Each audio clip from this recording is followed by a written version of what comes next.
know that you're afraid. You're afraid of us. You're afraid of change. I don't know the future. I didn't come here to tell you how this is going to go. I came here to tell you how it's going to begin. I'm going to hang up this phone, and then I'm going to show these people that you don't want them to see. I'm going to show them the world. A world without rules and controls, without borders or boundaries. A world where anything is possible. Where we go from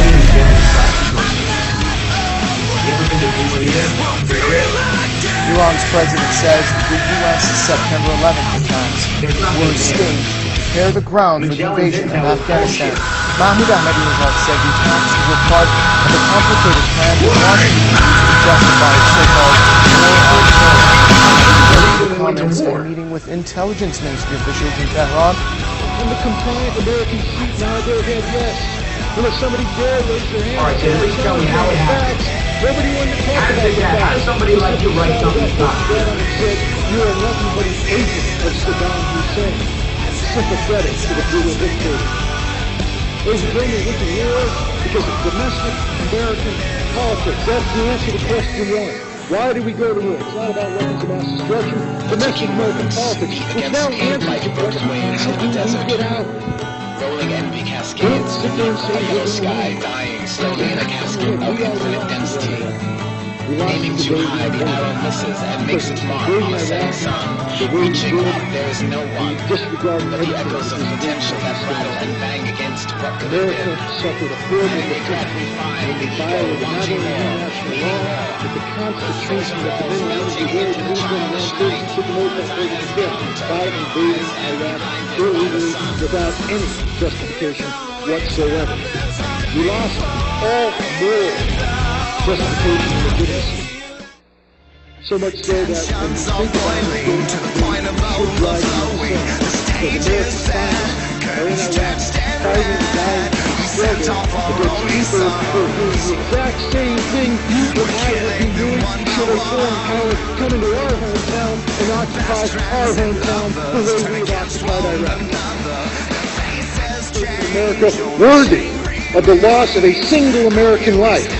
The answer is no. Not one American life was worth getting rid of Saddam Hussein because he did not pose a threat to this country in any way, shape, or form. And yet we went to war.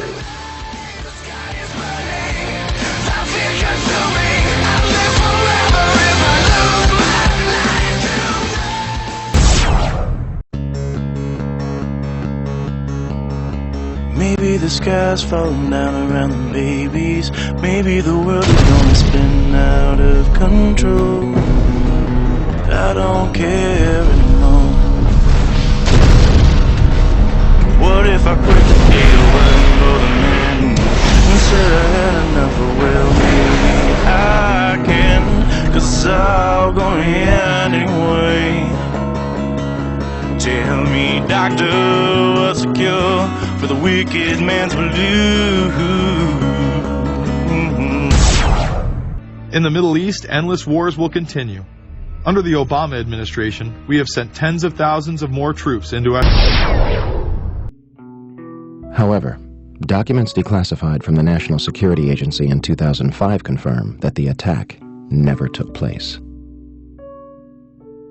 The Tonkin Gulf Resolution was signed by President Johnson on August 10, 1964. This decree was the doorway through which the United States officially walked into Vietnam.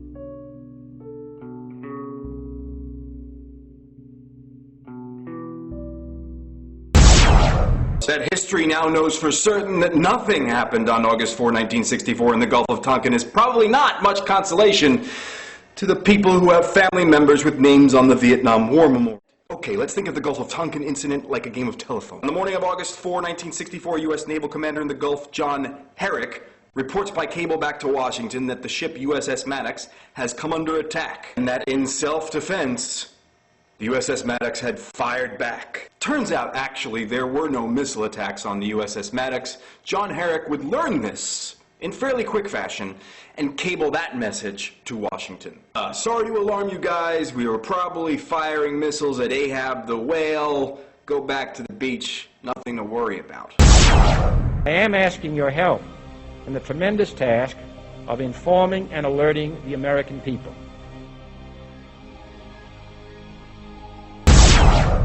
That they don't pose a health hazard. We're going to make sure everybody's safe.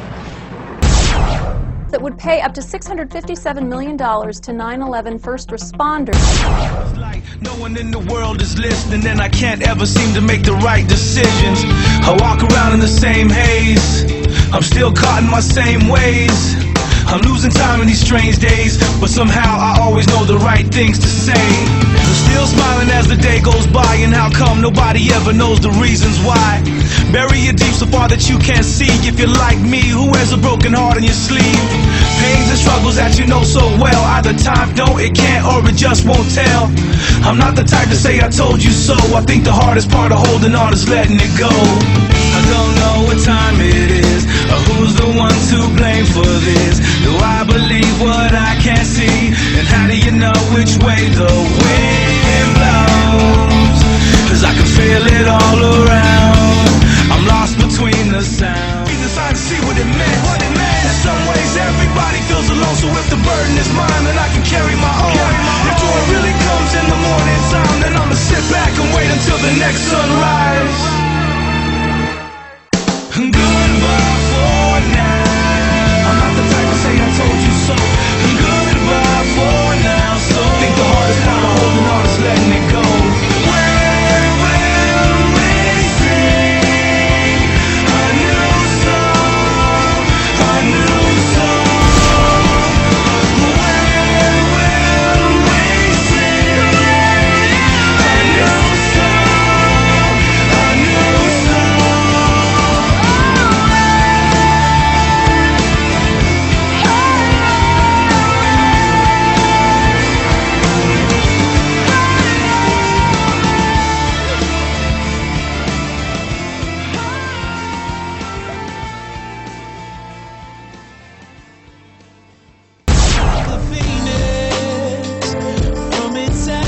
The government has lied about 9/11 repeatedly and used it to dominate the Middle East, while creating an evolving police state here, encroaching on civil liberties at home.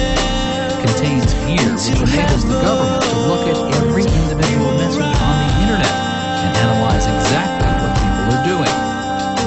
The Department of Homeland Security is targeting citizens who discuss the New World Order, people with a Christian identity, or sovereign citizens who argue that the government has gotten away from the intent of the Constitution and are strong states' rights advocates. People who are anti-immigration, stating, extremists will argue that immigrants are taking the jobs of U.S. citizens during times of high unemployment and without paying taxes. People who oppose the Federal Reserve banking system. People who display constitutional party or libertarian material. People who support Ron Paul. And those who have bumper stickers containing anti-government rhetoric.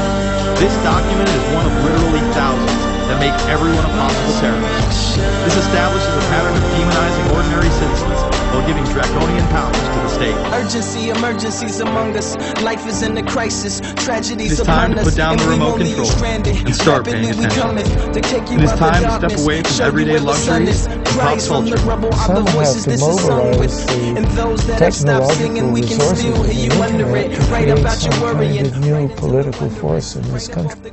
Couldn't care less about the code of conduct that's taught in all major religions about treating others the way that you want to be treated. And then they masquerade, they put this false front on that they're like everybody else, because your average person wants to do right. Strength, the history, the passion, the courage of an impoverished people that the world once abandoned, shining, infinite, everlasting. But I'm not broken.